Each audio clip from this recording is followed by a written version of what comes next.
করেছে জামায়াত শিবির।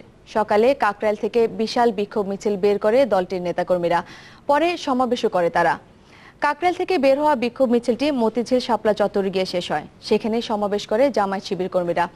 এ সময় কোথাও কোনো ভাঙচুর করেনি তারা। আইন শৃঙ্খলা বাহিনীর সদস্যরাও বিক্ষোভকারীদের প্রতিরোধে কোনো পদক্ষেপ নেয়নি। নির্বিঘ্নে জামায়াত শিবির কর্মীরা মিছিল সমাবেশ করে। এ সময় জামায়াত শিবিরের নেতারা যুদ্ধাপরাধের দায়ে বিচারের মুখোমুখি নেতাদের মুক্তির দাবি জানায়। বেশ কিছুদিন ধরে এসব দাবিতে রাজধানী সহ দেশের বিভিন্ন স্থানে ভাঙচুর, হামলা ও অগ্নিসংযোগ করে আসছে জামায়াত শিবির নেতাকর্মীরা।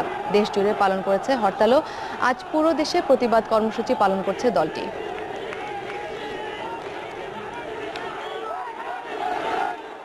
প্রতিবাদে আজকে জনতা বিক্ষোভে ফেটে পড়েছে।